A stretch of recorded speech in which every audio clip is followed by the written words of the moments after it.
Chegamos no nosso último episódio, família. Estamos agora no capítulo de número 23 de Salmo. Abra comigo, então, Salmo 23.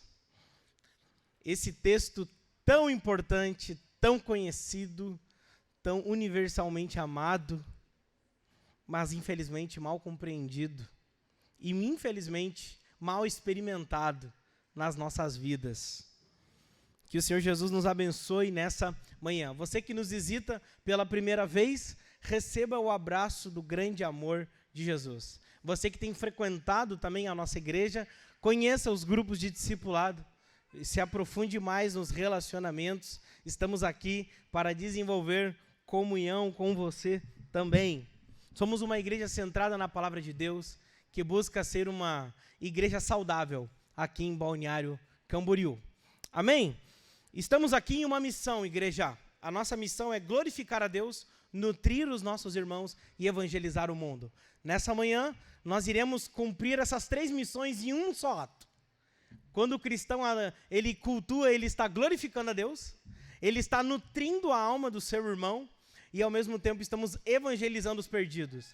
Muitas vezes, os perdidos não são apenas aqueles incrédulos, mas muitas vezes são cristãos que estão se perdendo pelo caminho e que precisam retornar a Cristo. Amém? Vamos juntos então? Vamos glorificar a Deus, nutrir a nossa alma e evangelizar o nosso espírito. A palavra de Deus para nós nessa manhã se encontra em Salmo, capítulo de número 23. A palavra de Deus diz assim: O Senhor é o meu pastor, nada me faltará. Ele me faz repousar junto a pastos verdejantes. Leva-me para junto das águas de descanso. Refrigera minha alma. Guia-me pelas veredas da justiça por amor do seu nome. Ainda que eu ande pelo vale da sombra da morte, não temerei mal algum, porque tu, Senhor, estás comigo. O teu bordão, o teu cajado é que me consolam. Preparas-me uma mesa na presença dos meus adversários. Unges a minha cabeça com óleo, o meu cálice transborda bondade e misericórdia. Certamente me seguirão todos os dias da minha vida e habitarei na casa do Senhor para todo sempre. Oramos mais uma vez. Santo Jesus, seja visto aqui no nosso meio. Que essas palavras não sejam apenas audíveis aos nossos ouvidos, mas penetrantes ao nosso coração. Senhor Jesus, santifica o teu nome. Não estamos diante de uma palestra, Senhor. Não estamos diante apenas de palavras jogadas ao vento. Estamos diante da sua palavra. Portanto, queremos tirar as sandálias dos nossos pés. Queremos, Senhor, neste momento, tirar as resistências, as fortalezas que nos fazem que se levantam contra o teu conhecimento. Deus ainda fala na terra, porque a pregação ainda acontece na igreja. Fale a sua igreja nessa manhã, em nome de Jesus. Amém. O Salmo 23 é o texto mais lido do mundo, na verdade. Você sabia disso? Isso é historicamente comprovado. E provavelmente o texto mais universalmente amado por cristãos e não cristãos. E a razão disso é muito clara, gente. O Salmo 23 é um manancial inesgotável de consolo para o povo de Deus, proporcionando, por exemplo, refrigério para os cansados, alegria para os tristes, consolo para os enlutados e também coragem para aqueles que passam por períodos de vales de sombra de morte. O que torna o Salmo 23 muito especial é o fato de que essa paz aqui apresentada não é aquela de filme, não é aquela que é a fuga de uma realidade. Na verdade, a paz aqui não é uma fuga da adversidade, mas é paz em meio à adversidade. Não se assemelha, por exemplo, a subir ao topo de uma montanha, construir uma casinha e se ver longe da cidade, dos ruídos da cidade, e é só quando eu vou para a fazenda, é só quando eu subo ao alto de uma montanha, aí lá eu encontro paz, aí quando eu volto para a cidade, aí eu estou triste de novo. Não, irmãos. A paz aqui do Salmo 23, ela é tão radical, ela é tão incrível, ela é tão sobrenatural, que ela não precisa nos levar para o alto de uma montanha. Mesmo em meio aos ruídos de uma cidade, a nossa alma experimenta a paz que excede todo o entendimento, e uma força tão sobrenatural, tão forte, ao ponto de que torna aquele que experimenta essa paz um cristão inabalável, inquebrável, pelos arcos da maldade da vida. É interessante, irmãos, que nós vemos que ao longo dos séculos, este salmo, ele é preferido por muitos cristãos, principalmente aqueles que passaram por situações quase que, aos olhos humanos, na verdade, impossíveis de passar por eles mesmos. Uma antiga história de Casey Black, diagnosticado com câncer, ele passa por uma cirurgia e os médicos descobrem que não tem como. Já o câncer está num estado muito avançado e ele não tem mais volta. Acontece que Casey Black escreve em seu diário as seguintes palavras, abre aspas: eu fui diagnosticado com câncer sim. Palavras de Casey Black, depois de ler Salmo 23. Depois de ler Salmo 23, ele vai para o seu diário e escreve: sim, eu fui diagnosticado com câncer. E os médicos me disseram que se espalhou pelo fígado, glândulos linfáticos e pulmões. Se eu não conhecesse o Senhor, certamente eu estaria com medo. Mas em vez disso, eu não consigo explicar. Mas após ler Salmo 23, eu tenho tanta paz em minha alma.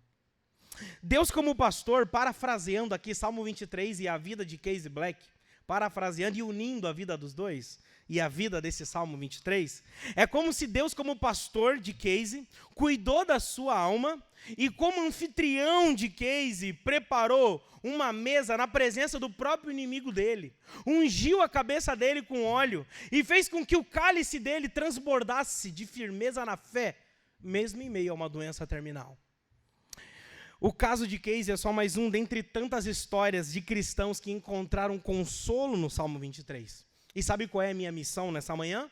Ministrar essa palavra ao seu coração, a tal ponto de que essa história da Bíblia fundamente a história da sua vida. Ao ponto de que quando você passar, ou se você está passando, você esteja fundamentado no Salmo 23, e ali você encontre ricas bênçãos e fonte inesgotável de consolo, alegria, esperança e firmeza na fé. A primeira pergunta que devemos fazer a esse texto é o seguinte, se você quiser anotar. O que faz do Salmo 23 uma fonte, então, tão significativa de esperança? Simples e diretamente nós precisamos responder isso. A resposta é clara. O que faz do Salmo 23 uma fonte significativa de esperança é o fato dele expressar duas imagens que destacam a forma de como Deus se relaciona com o seu povo. Vamos observar aqui uma exegese coletiva, né? Vamos observar aqui o texto. Nós temos quantos versículos ali? Vamos ver quem vai falar primeiro, ganha um ouro branco. Acho que foi o Douglas. Acho que vai ganhar um ouro branco, Douglas. Temos 6 versículos, vamos dividir ele em duas partes. Se você quiser organizar aí na sua Bíblia, fazer as anotações, como um bom crente bereano, podemos dividir isso em duas partes. A primeira parte do verso 1 ao 4 e a segunda parte do verso 5 ao 6. A primeira parte é como se fosse a imagem do pastor e seu rebanho. E a segunda parte, do verso 5 ao 6, nós temos a imagem do anfitrião e seus convidados. Isso mesmo. E é exatamente isso que faz desse salmo tão significativo para nós. Porque ele apresenta, irmãos, Deus como pastor da nossa alma e, ao mesmo tempo, o anfitrião de uma festa eterna. Por exemplo, na figura do pastor, o salmo ensina sobre um Deus que nos cuida, e na figura do anfitrião, sobre um Deus que prepara uma mesa de alegria eterna para todos aqueles que são os seus convidados de honra. Esse salmo, irmãos, é maravilhoso. Portanto, o Salmo 23 não é só a imagem do pastor, é a imagem de Jesus como pastor e como anfitrião de uma festa eterna. Os seus convidados estão aqui nessa manhã e hoje nós iremos ser ministrados. Por isso, vamos começar então pela primeira imagem de Deus como nosso pastor, de olhos atentos, de olho no texto. Salmo 23, versículo de número 1, diz assim: o Senhor é o meu pastor, nada me faltará. que significa isso? Vamos começar pelo significado de Deus como Senhor. Antes de entrar Deus como pastor da nossa alma, Davi, ele qualifica esse pastor como um senhor. É interessante que essa palavra senhor é usada para o Deus da aliança, Yahvé, o Deus que é criador de todas as coisas, o Deus que sempre foi e que sempre será. É interessante que o salmista está qualificando aqui um atributo de nobreza, de majestade, lembrando que este Deus é o Deus da aliança, é o Deus de Isaac, é o Deus de Abraão, é o Deus de Jacó. Ele está localizando quem é este Deus. Este Deus é majestoso, este é o Deus criador de todas as coisas. É assim que o salmista qualifica a nobreza de Deus, chamando ele de Senhor, ele afirma que este Senhor era o seu pastor. Aqui é o paradoxo. Como assim? Senhor, o Deus da aliança, criador de tudo, e pastor, cuidador de ovelhas, uma profissão nada nobre naquela época e uma profissão de alto risco naquela época. É interessante que aqui o salmista não está qualificando Deus como pastor como no ofício neotestamentário, ligado à pregação, ensino, aconselhamento e liderança. Mas aqui é justamente e literalmente o pastor de ovelhas. O pastor de ovelha, irmãos, aqui nós precisamos ter um conhecimento histórico, o pano de fundo deste salmo para entender a riqueza da sua mensagem, não é verdade? O pastor de ovelha era a profissão mais antiga nos tempos de Israel bíblico. Ela foi uma profissão significativa para o desenvolvimento das sociedades, principalmente através de comunidades agrárias. É interessante, irmãos, que ainda que essa profissão cumprisse um papel significativo no desenvolvimento das sociedades através de comunidades agrárias, não era uma profissão nada nobre. Porque, por exemplo, irmãos, ser pastor de ovelha envolvia passar jornadas de longos meses, sozinhos, lá fora, em espaços abertos, a risco de serem atacados por animais selvagens. Outro exemplo, saqueadores. Outro exemplo, o clima. O clima não era nada fácil. Eles tinham que enfrentar tudo isso sozinho. E, por último, o quarto perigo que o pastor enfrentava, a própria ovelha. Isso mesmo. A própria ovelha dava um trabalhão para o pastor, porque a própria ovelha, ao invés de ficar no aprisco, elas insistiam em tentar sair e irem procurar água, riachos, sozinhas por elas mesmas. O que essa pobre ovelha não sabia é que sozinha, longe do aprisco e do cuidado do pastor, essas ovelhas se tornavam presas fáceis para os animais selvagens, ao ponto de que tanto os saqueadores como os animais selvagens esperavam essas ovelhas ficarem sozinhas ou entrarem em vales sozinhas para atacarem, porque eram presas fáceis, ali não estava o pastor para protegê-la. Imagina essa cena, irmãos, um pastor com 50 ovelhas, sob céu aberto, em um momento em que diversas feras perambulavam à procura de presas. Aí o pastor e seu rebanho, o que eles se tornavam? Mira, se tornavam alvos fáceis de predadores e de saqueadores. É neste contexto que ganha significado, e o texto de João 10:1 ganha um profundo sentimento para nós. Quando Jesus diz assim, eu sou o bom pastor, que dou a vida pelas ovelhas, ele está se referindo a um povo que entendia o que isso significava. Porque, irmãos, isso não era apenas um mito, não era um conceito distante do povo daquela época. Para eles, realmente existiam os maus pastores e existiam os bons pastores. Os maus pastores, quando avistavam um perigo, eles carcavam embora e iam embora. Os bons pastores enfrentavam as feras. Os bons pastores passavam pelos vales e muitos deles eram entregues à morte, defendendo suas ovelhas. Esses eram os bons pastores. E quando Jesus diz, eu sou esse bom pastor, que dou a vida pelas ovelhas, ele está realmente nos ensinando uma característica de quem ele é. Mas acontece que aqui, Davi ele vai agora usar um termo, um pronome pessoal, conjugando ali a primeira pessoa do singular, dizendo que este Deus, amém? Estão acompanhando? Deus, Senhor nobre, que é o nosso pastor cuidador, amém?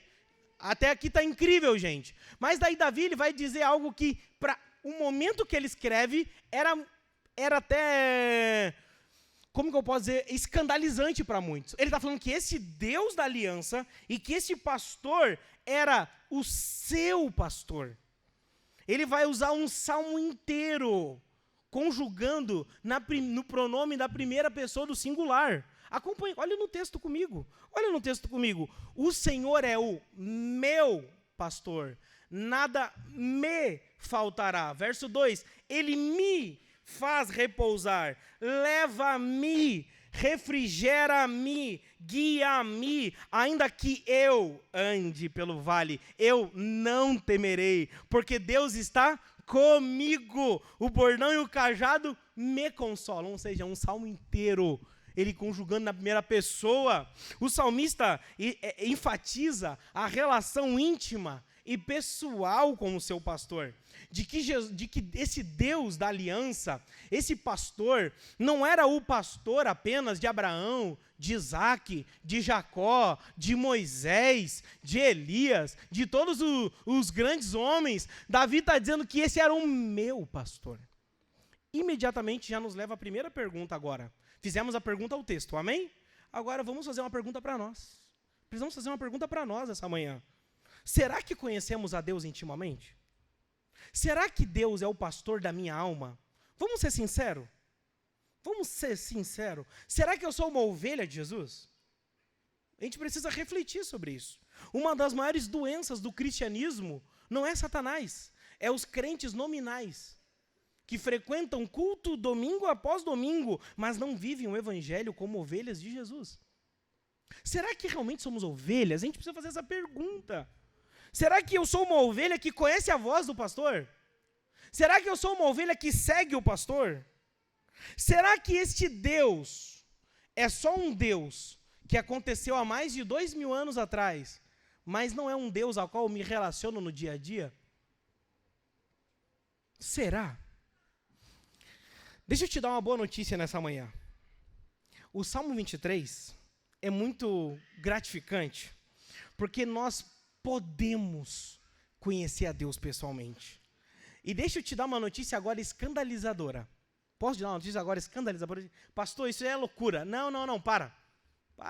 Não precisa aumentar tanto. Não, acredita, confia. Deixa eu te contar uma coisa. Este Deus, que é nobre, que é majestoso, que habita num alto e sublime trono, que é o pastor da nossa alma, ele não apenas nos coloca na parede e diz assim, será que tu é ovelha ou não? Não, Deus não perde tempo com isso, com discussão com a gente. Deus, ele está empenhado em nos tornar ovelhas. Deus está empenhado em se relacionar pessoalmente conosco. Deus está empenhado em desenvolver uma vida onde nós possamos chamá-lo de meu pastor, pastor da minha alma. E isto fica explícito no Salmo 23. O Salmo 23 é um grito de amor de Deus pelo homem, de ação de Deus em favor do homem. Por exemplo, a primeira ação desse pastor, versículo de número 1, parte B agora. O Senhor é o meu pastor e nada me faltará. O que significa isso, irmãos? Nada me faltará. Essa é a primeira ação do pastor, vindo ao nosso encontro, dizendo que nada nos faltará. Ai, pastor, o que significa isso? Me ajuda. Irmãos, obviamente, não significa que Deus vai dar tudo aquilo que queremos. Isso não seria nada bom. Por exemplo, quantos pais temos aqui no nosso meio que diz sim para todos os filhos? Que diz sim sempre, toda hora. Irmãos, a gente sabe disso, que muitas vezes a nossa forma de expressar amor para os nossos filhos é dizer não. O pai corrige o filho que ama. Irmãos, deixa eu te falar uma coisa. Se Deus respondesse todas as suas orações, sabe onde você estaria agora? Longe da presença dele. Exatamente. Comece a olhar para trás, para todas as orações que você já fez. Imagina se Deus respondesse, posso contar um pecado meu? Vocês deixam? Eu estou em família aqui ou não? Eu estou em família, posso contar um pecado meu aqui? Uma vez eu orei, falei bem assim, Deus, se um dia eu fraquejar na fé, me leva. Pô, Felipe, olha que loucura. Gente, acho que nessa hora Deus fez assim, Gente, tem oração que Deus faz isso. Tem oração que Deus faz questão de não responder. Fica em silêncio, não precisa não. Irmãos, quantas orações que Deus não responde, que na verdade é livramento. Deus abre a porta daquele emprego, me dá aquela oportunidade, e Deus, olha, se eu te dar aquilo, você me perde. Aquilo vai roubar você, vai me roubar do centro do teu coração. Como é que eu quero que eu te dê algo que vai roubar a minha presença da tua vida?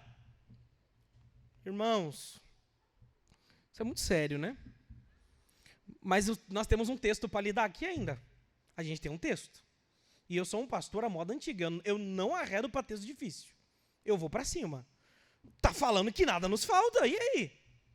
É o texto. Uma coisa é a nossa história, nossas experiências. Uma coisa é o texto bíblico. O texto está falando, né? Como diz aquele pastor lá, hino é hino. Né? Não esmirilhe o hino. Então, não esmirilhe o sermão. Texto é texto. O texto está dizendo. Não tem a ver com a gente, com as nossas necessidades.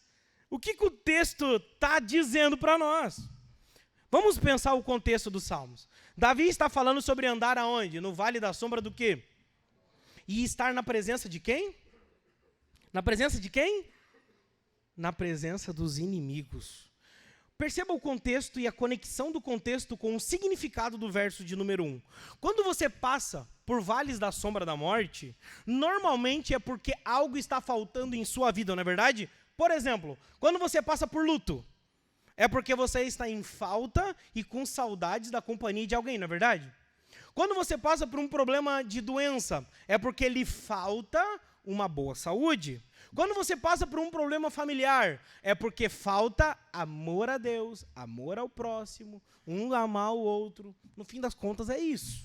É sempre a falta. Um exemplo agora mais genérico possível para todos entenderem. Quando passamos por problemas financeiros, o que nos falta é recurso. Então, o sofrimento, independente do nível dele, ele sempre está associado à falta de alguma coisa. Repete comigo, mesmo quando Deus retira, Ele não deixa de preencher os espaços vazios da nossa alma. É aqui que mora e que reside a beleza do Salmo 23. Preste atenção comigo. Mesmo quando o Senhor retira, Ele nunca deixa de dar. Quando Deus permite que fiquemos desprovidos, saúde, recursos, companhia de alguém, problemas familiares, Ele não deixa um espaço vazio permanecer. Em vez disso, Ele vai preencher esses espaços vazios da nossa alma com a sua presença. Por exemplo, quando a dor penetra o nosso coração, não tem uma palavra que diz que nós não teremos dor, mas tem a palavra que mesmo em meio à dor, a presença e a paz de Deus vai ser mais real e mais tangível, mais forte e mais sustentadora que a própria dor. Por exemplo, nos momentos de confusão e desespero, Deus nos assegura, eu te darei sabedoria. Você não sabe o que fazer? Você está te faltando sabedoria? Eu sei, eu vou te dar a sabedoria. Quando você está fraco, você pensa assim, caramba, eu não consigo continuar lutando. É nesse momento que Deus fala, nada te faltará. É porque eu preencho esses espaços vazios da sua vida, não com as coisas que você espera, mas com a minha própria presença. Por exemplo, eu estou passando por situação financeira. Então eu acho que o refrigério da minha alma é consertar financeiramente. Jesus está falando, não, antes de eu te consertar financeiramente, eu quero te dar a minha presença e satisfazer a sua alma com a minha presença. Antes de te dar a pessoa que você ama, eu quero te ensinar a me amar acima de todos. Deus se coloca como aquele que preenche a nossa vida, e é isso, que nada nos faltará. Existe uma oração dos puritanos muito bonita, que foi musicalizada pelo Projeto Sola, que a interpretação do Salmo 23 fica assim: se o Senhor é o meu pastor, eu não preciso de mais nada. Isso significa que se Jesus for o nosso pastor, possuímos tudo o que realmente precisamos, pois Ele é tudo o que precisamos. Quando Jesus, irmãos, permite que fiquemos desprovidos de algo, Ele não deixa esse espaço vazio. Pelo contrário, Ele preenche os espaços vazios da nossa alma com a sua presença. Quando Deus permite que nós percamos, porque a vida não é só feita de vitória não, gente. quando Deus permite que alguém morre do nosso lado, quando enfrentemos alguma doença, quando Deus permite essas coisas acontecerem na nossa vida, nós temos uma promessa. E por isso que o cristão não se desespera, porque Deus se coloca como a presença que satisfaz e que completa a nossa alma. Portanto, olhe para quem está do seu lado e diga assim: cesse de lamentar pelo que foi perdido e alegre-se pelo que Cristo te deu. Irmãos, é tempo de chorar pelo que perdemos, é tempo de parar de chorar pelo que perdemos e começar a nos celebrar pelo que recebemos de Cristo. Amém? Deus está gloriosamente preenchendo nossos corações com a plena satisfação nele. E olha que glorioso, gente, esse pastor que se empenha em ser o nosso pastor, diz que nada nos faltará, e agora no verso 2 e 3 tem mais uma ação em nossa direção. Acompanhe a leitura comigo. Ele me faz repousar em pastos verdejantes, me leva para junto das águas de descanso, refrigera a minha alma, guia-me pelas veredas da justiça por amor de seu nome. Aqui eu preciso dar uma explicação um pouco técnica no começo, não perca atenção. Nesses versos, irmãos, nós percebemos um paralelismo sinonímico. O que é isso? É uma relação entre sinônimo e explicação entre o verso 2 e 3. Isso ocorre, por exemplo, quando um verso é sinônimo e também explicação do outro. Por exemplo, o verso 3, ele é sinônimo do verso 2. Mas ao mesmo tempo que ele é sinônimo, ele é um paralelismo. Não é apenas sinonímico de sinônimo, ele é paralelismo, ou seja, ele é uma explicação. O verso 3 explica o verso 2. Olha que bonito. E isso daí muda a nossa alma. Opa, como assim? Não quer dizer que são duas coisas diferentes. Na verdade, o verso 3 está explicando as alegorias usadas no verso de número 2. Assim, o repousar em pastos verdejantes significa o experimentar o refrigério da alma, proporcionado por Deus. E quando Deus nos leva para junto das águas de descanso, linguagem figurada, o que significa isso de fato? É quando Deus nos pega pela mão, nos guia pelas veredas da justiça, por amor do seu nome. Então Deus, como nosso pastor, conduz a nossa alma em pastos verdejantes, almejando trazer refrigério à nossa alma. Ok, pastor, entendi. O que isso tem a ver com a gente hoje? Tudo. Sabe o que é interessante? As ovelhas lá na época de Davi, e até hoje na verdade, elas não descansavam porque estavam caminhando sob pastos verdejantes. As ovelhas descansavam e encontravam refrigério para a alma delas, ao ponto delas descansarem quando elas comiam e bebiam, ou seja, quando as ovelhas estavam realmente satisfeitas. Quando elas estavam saciadas. Ovelhas agitadas, ovelhas com fome, são ovelhas que não comeram ainda, não beberam das águas do riacho. O que isso tem a ver com a gente? Tem tudo a ver, sabe por quê? É necessário que nós comamos do corpo de Cristo e venhamos a beber da sua palavra. A maneira que Cristo hoje nos leva para o refrigério, para o consolo na nossa alma, o descanso, é quando nós comemos do seu corpo, que é a ceia, e que é a comunhão dos santos, e é quando nós bebemos da sua palavra. Irmãos, é assim que as ovelhas descansavam. Era clássico, as ovelhas comiam, todas iam assim, ó, todas vão abaixando, vão descansando, vão dormindo. Quantos bebês, quando a mamãe vai lá, tá chorando, a mãe sente, né? Quando é mãe e quando é fome. Tem dois tipos de choro, não tem, mães? Tem um choro que é mãe, tem um choro que é fome. O choro que é fome é na hora, a mãe já acalma na hora. Se alimentou, o bebê dormiu, não é verdade? Isso é maravilhoso, mas quando é de manhã, não adianta. Não adianta dar comida, não adianta dar bebida, né? Aí é complicado, é o pecado original, só a graça de Deus na nossa vida. Irmãos, o que nós precisamos, irmão, para ficar calmo, gente? Para ter paz nessa vida. Irmão, sabe o que nós precisamos para ter paz nessa vida? É comer do corpo de Cristo e beber da sua palavra. É só assim que a sua alma vai se aquietar. É só assim que a sua alma vai se... eu só vou me aquietar quando eu estiver em Maldivas. Pastor, quando eu estiver em Maldivas, né?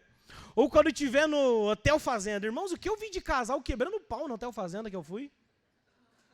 Quebrando pau, assim, ó. Eu estava comentando com os homens aqui, em um dos milhões de aniversários que a gente teve em fevereiro, que eu nem lembro mais qual. E eu estava comentando que eu estava lá no Hotel Fazenda, né? E as famílias vão nesse telos, nessa esperança, nessa promessa, né? Nossa, vai ser alegria, vai ser... Aí tu, a gente é pastor, né? Pastor é reparador, né? Aí o pastor fica lá olhando as pessoas, assim, e tal. Aí tu vê os casais, assim, tudo... E briga, e se fala... Pô, num ambiente de paz, piscina térmica, gente, andar a cavalo, e estão lá brigando. Entendeu, gente? Porque não é um Hotel Fazenda, não é Maldivas, não é uma conta cheia, é um coração crente, é um coração quebrantado, é um coração convertido. Um coração convertido é um coração alegre, é um coração em paz, é um coração em Cristo. Amém? E uma coisa que me deixa maravilhado com isso, olha de olho no texto comigo, vamos continuar, olha ali. Eu vou ler, você vai acompanhando no olhar. Ó. Ele me faz repousar, leva-me para junto, refrigera minha alma, guia-me pelas veredas da justiça. Ou seja, é Deus quem proporciona o descanso. É Deus que nos leva às águas tranquilas. É Deus que refresca a nossa alma e nos guia pelos caminhos da justiça. Por exemplo, irmãos, Deus não é assim, ó. Ah, isso daqui, ó. Essa é a realidade. Então vai e faça. Vai, cada um por si e eu por todos. Né? Deus não é um cara que, tipo assim, te mostra o caminho e fala assim, ó, cara, vai, te vira. Eu vou estar lá no final, tô aqui, né? No filme 300, né? O pai jogava o filho na mata e falava assim, se tu sobreviver 40 dias, daí tu se torna um homem de verdade. Irmãos, Deus não é o Deus de 300, Deus não é esse Deus que nos solta na vida e fala, tá aqui a Bíblia, ora aí e se vira. Eu tô aqui no trono, tá tudo bem. Eu tô tranquilo, você aí, ó, lavei minha mão, já enviei Jesus, já enviei tudo que tu precisava, se vira aí, cara. Não, gente. Mas o Consolador, aquele que vem depois de mim, vos fará lembrar de tudo que vos tenho dito e vos ensinará a praticar tudo que eu vos disse que haveria de ser feito. João 14. Irmãos, Deus é um pai que nos pega pelas mãos, olha isso. Olha como muda, Ele me faz repousar, Ele me leva para as águas de descanso, Ele refrigera a minha alma, Ele me guia pelas veredas da justiça. Observe, é Deus que realiza as ações, Ele nos restaura, Ele nos guia, e Ele faz simplesmente isso porque Ele nos ama e deseja nos ensinar que em tempos difíceis não são as nossas habilidades que nos impulsionam, mas é o amor dEle por nós. Quando enfrentamos dificuldades e não encontramos forças, a graça do bom pastor nos impulsiona, pois Ele é um pastor bondoso, nunca nos abandona. Não é apenas um Deus que dá ordem, mas é um Deus que nos pega pelas mãos e nos faz andar pelo aquilo que Ele disse. Não tememos, o pastor está conosco. Verso de número 4, ainda, acompanhem comigo no texto, ainda que eu ande pelo vale da sombra da morte, não temerei mal algum, porque tu estás comigo, o teu bordão, o teu cajado me consolam, aleluia! Dá um glória a Deus aí, crente. Aleluia, cara, isso daqui é maravilhoso, isso daqui é água, isso aqui é sombra e água fresca em dias de calor. Isso aqui é vitória, mesmo em meio a grandes lutas que nós passamos, irmãos. Isso aqui é maravilhoso. O Senhor está conosco. Irmãos, sabe o que é interessante? Os pastores, eles tinham que passar por vales. E o perigo se manifestava. Por exemplo, nós não falamos que os pastores tinham que conduzir as ovelhas aos pastos verdejantes e aos águas de riacho. Para chegar nesses lugares, eles tinham que passar pelos vales, não tinham o que fazer. Não tinha outro caminho, tinha que passar pelos vales. E era nesses vales que eles enfrentavam o vale da sombra da morte. Porque os animais selvagens não são bobos, né? Eu vou deixar a refeição se aglutinar. Na hora que ela se aglutina aqui, ó, tudo no pocinho aqui, é a que nós vamos atacar. Os saqueadores também faziam isso, irmãos. Então o pastor, meu irmão, nesse momento, ele se transformava um guerreiro. Meu irmão, o pastor se transformava num guerreiro, aquela imagem, né, de o bom pastor, fofinho, não, gente, o pastor se transformava num guerreiro, e é por isso que o bordão e o cajado me consolam. O bordão afastava os predadores, e o cajado guiava e segurava a ovelha, para que ela não se perdesse. É interessante que a combinação dessas duas ferramentas faziam com que a ovelha ficasse em paz. Uma proteção contra os predadores, outra orientação, guiando as ovelhas. Perceba que há uma diferença, irmãos, aqui para nós. Ovelhas que entravam sozinhas pelos vales se tornavam a refeição dos predadores. Mas as ovelhas que entravam pelos vales, juntamente com o seu rebanho e juntamente com o seu pastor, eles eram protegidos. Elas eram protegidas pelo cajado e eram orientadas pelo seu pastor. Portanto, aqui é uma coisa interessante, irmãos. A confiança de Davi, então, quando ele diz assim, ainda que eu passe pelo vale da sombra da morte, não temerei. Parece uma formação meio vaga, não parece? Quando a gente diz assim, como assim, Luiz? Passar por situações onde a minha vida está sendo ameaçada e eu não vou temer?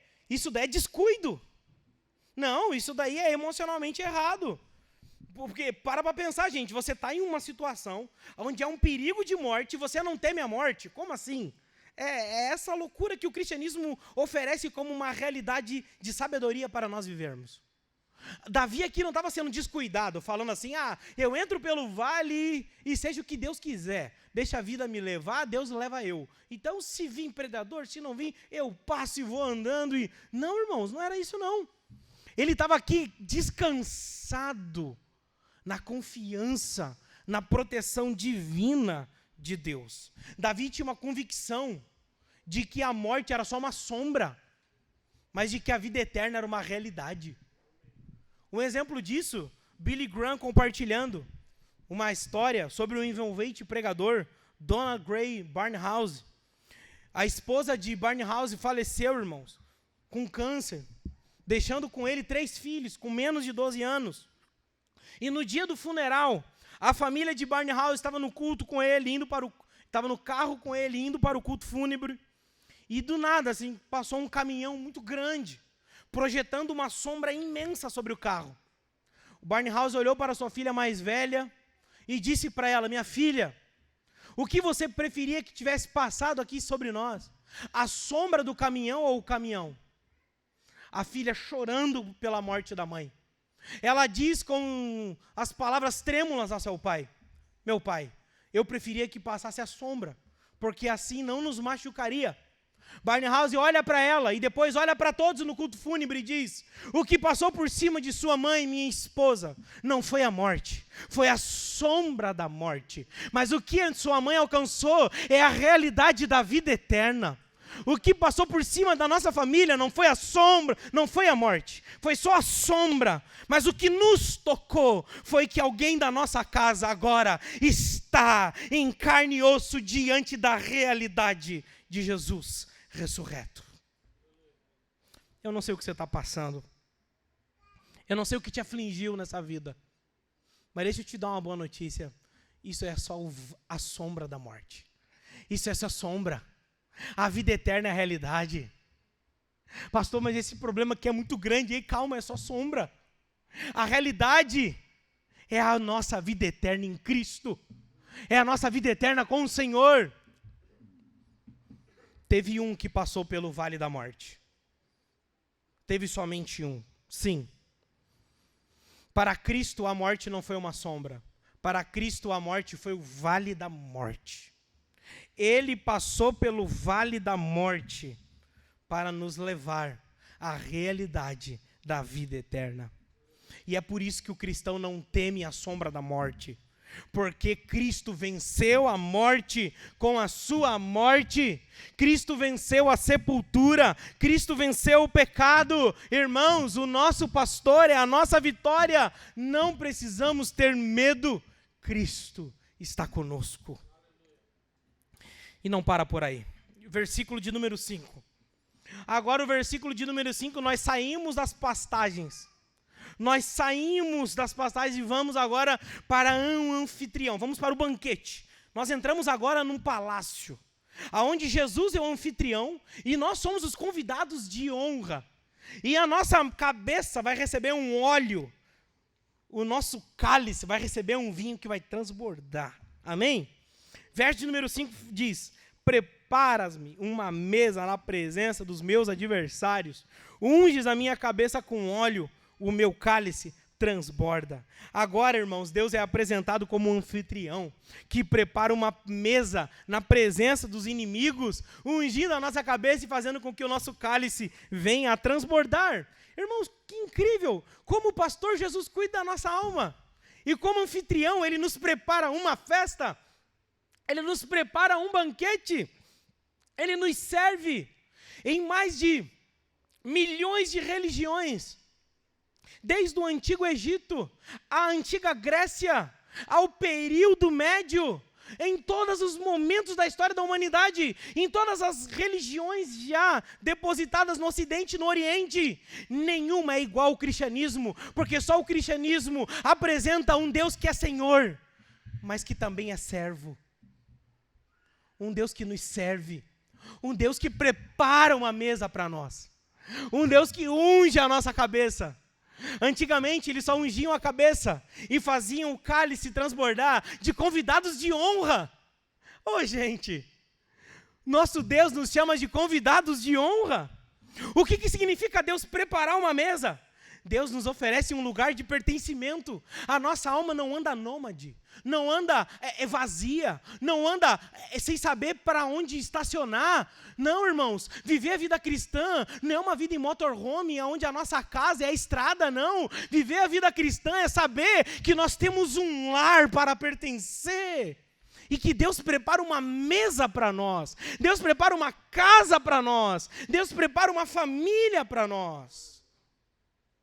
E não só isso, Ele unge a nossa cabeça, Ele abençoa quem somos, Ele nos dá identidade, Ele nos dá destino, Ele nos abençoa, Ele nos sinaliza, Ele nos faz viver a vida de maneira invisível, Ele nos faz viver a vida entrando dia e passando dia, entrando ano e saindo de ano. Deus nos faz viver uma vida significativa, onde viver a vida vale a pena, aonde viver a vida vale a pena.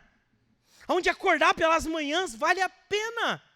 Aonde vir para a igreja vale a pena. Aonde orar vale a pena. Aonde pregar para o evangelho, para o perdido vale a pena.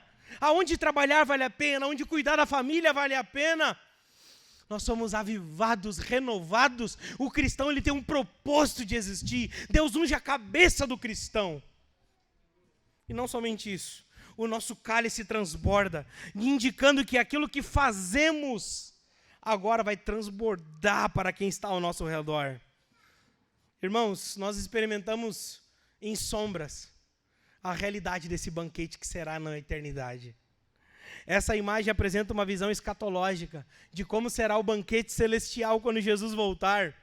Mesmo que nessa vida enfrentemos vales da sombra da morte, anime-se, cristão. Deus tem preparado um banquete onde seremos felizes para sempre. Sim, finais felizes existem. Sim, o mal é vencido no final. Sim, utopia do cristão é a maior realidade e verdade absoluta que esse mundo pode ouvir. Sim, no final Satanás é esmagado. Sim, o pecado é vencido. Sim, meus irmãos, o mal irá ser vencido. Sim, seremos felizes para sempre. E no versículo 6, aqui encerramos. No verso 6 tem, como diz Francis Thompson, os cães de caça do céu. Acompanha a leitura comigo. Bondade e misericórdia certamente o quê? Todos os dias da minha vida, e habitarei na casa do Senhor para todos sempre. Irmãos, a tradução para o português, para me seguirão, ela ficou muito rasa, porque não é me seguirão. Aqui no original é me perseguirão. A bondade e a misericórdia me perseguirão. Há uma diferença entre seguir e perseguir, não é verdade? Seguir é quando estamos com os nossos filhos e falamos, nos sigam aqui, vamos lá, dê a mão, nos sigam. E o que é perseguir? Perseguir é ir aonde aquela pessoa for, sem perdê-la de vista, com o intuito de encontrá-la. Davi afirmou que a bondade e a misericórdia o perseguiam todos os dias. O perseguiam. Então Davi concluiu que era impossível escapar de Deus se Deus tem os seus cães de caça do céu. Bondade e misericórdia nos perseguem todos os dias. E se Deus nos persegue, não importa onde você se esconda, Deus irá te encontrar. Eu sei que Deus trouxe aqui nessa manhã pessoas que estão fugindo dele. E Deus te trouxe aqui nessa manhã para te dizer: a bondade e a misericórdia te perseguem e que te trouxe foi aqui. Tem um poema de Francis Thompson, O Cão de Caça do Céu, que diz assim: dele eu fugi, noites e dias adentro. Dele, de Deus, eu fugi pelo arco dos anos. De Deus eu fugi por caminhos labirintos da minha própria mente. Dele eu fugi em meio às minhas lágrimas. De Deus tentei me ocultar. Sob até o riso incessante e supérfluo, tentei fugir de Deus. Por sobre esperanças panorâmicas corri, lancei-me precipitado, para debaixo das titânicas trevas de temores abisais, fugi. Para longe daqueles fortes pés, continuavam me seguindo, e seguiam a mim e após mim. Mas com desapressada perseguição e com inabalável ritmo, deliberada velocidade, majestosa urgência, marcava os passos, e essa voz era mais urgente que os meus pés fujões. Irmãos, entenda uma coisa: nessa batalha que você tem com Deus, Ele vai sair vitorioso. Deus vai te vencer.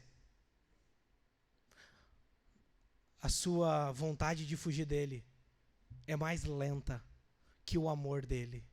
O amor de Deus é mais veloz que a nossa vontade de fugir dele. Não importa onde você tente fugir, se você tente se esconder ao mais profundo abismo, lá ele vai estar. Se você subir ao mais alto vale, lá ele vai estar. Não importa qual ideia que você crie sobre propósito de vida. Minha vida agora é de pensar em mim, pensar no meu eu, viver para mim. Eu vou desistir do meu casamento, eu vou desistir desse negócio de fé, eu vou desistir desse negócio de ser um cristão. Meu irmão, deixa eu te falar uma coisa. Deus te persegue nessa manhã e Ele te encontra. Portanto, nessa manhã, renda-se a Ele. Porque aquele a qual você foge, nessa manhã te encontrou. Concluímos: e habitarei na casa do Senhor para todo sempre. Tudo que esse pastor está fazendo, nós não falamos que esse pastor está fazendo? Não é verdade? Não começamos falando das ações desse pastor, querendo desenvolver em nós uma relação profunda de que Ele é o meu pastor.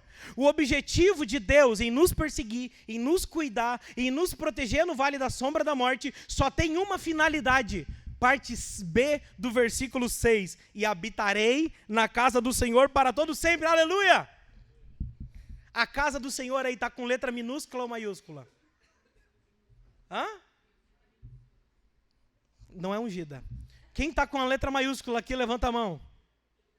No original aqui é a letra maiúscula, que se denota o lugar eterno de Deus. A casa celestial de Deus. E habitarei na casa do Senhor.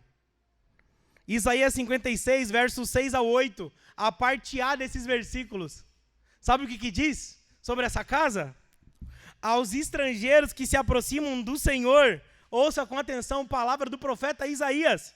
Aos estrangeiros que se aproximam do Senhor, para o servir e o amar o nome do Senhor, eu os levarei ao meu santo monte e lhes farei alegres na minha casa de oração. Assim diz o Senhor, que congrega os dispersos de Israel. Irmãos, assim como o pastor enfrenta vales e animais selvagens para levar suas ovelhas aos pastos verdejantes, Da mesma forma, Jesus, o nosso pastor, enfrentou não apenas os vales da sombra da morte, mas Jesus enfrentou o vale da morte, saindo vitorioso, e com a sua vitória sobre a morte, ele conduz as suas ovelhas aos pastos verdejantes do nosso lar celestial. Nessa manhã, renda-se ao nosso Supremo Pastor e permita que Ele guie a sua vida ao lar celestial. Ouça com atenção, Jesus é o bom pastor que atravessou o vale da morte para nos fazer participar do banquete eterno no seu lar celestial. Que nessa manhã possamos nos render aos cuidados de Jesus, parar de fugir dele e começar a ser como uma ovelha que segue e que persegue a sua voz. É tempo de parar de fugir, é tempo de ir em direção ao nosso Supremo Pastor. Em nome de Jesus. Amém.